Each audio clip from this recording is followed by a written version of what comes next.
All right guys, so for this one I'm gonna be replacing the PCV valve in this 2009 Mini Cooper base hatch, and basically this goes right there.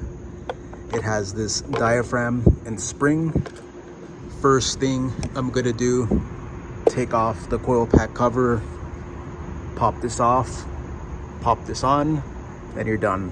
So let's do that right now. I don't have a proper Torx, I only have an Allen, so yeah. All right guys, so we're gonna pop this off.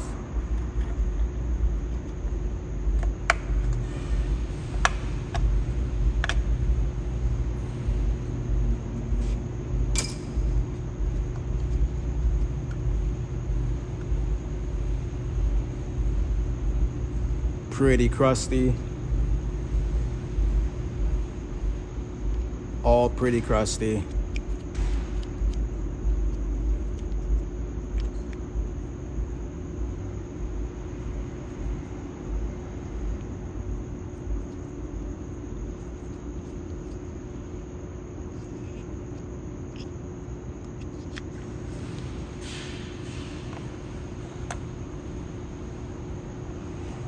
All right, let me clean my hands quick. All right, so I'm gonna try and clean inside.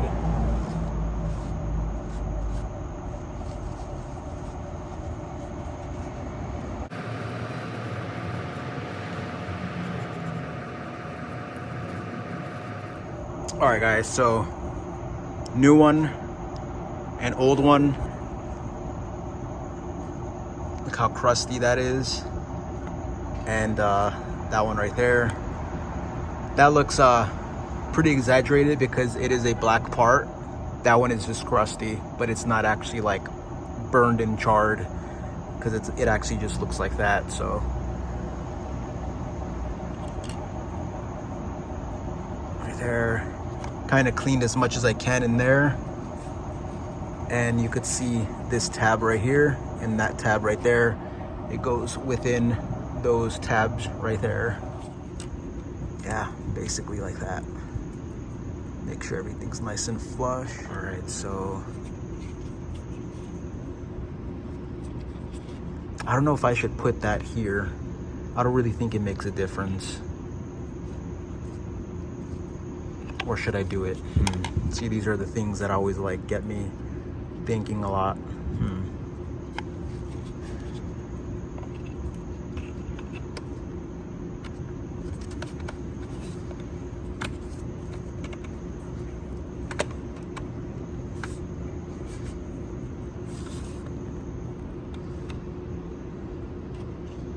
All right guys, so I'm gonna just snap this right in, and I think I'm gonna need 2 hands for this, so I'll bring it right back. All right guys, just like that. You do have to apply body weight here, body weight here, body weight in the front, so it could snap in right there. You could see that little clip, and there's another clip right in the back. You're gonna hear 4 snaps, and you're in. So now I'm gonna put on the coil pack cover and give her a start. But yeah guys, all right guys, so that's a little video right there. That's how you change your PCV valve in your 2nd gen Mini Cooper base. If you want to see more little Mini Cooper videos, smash the like. I'll see you guys. Peace.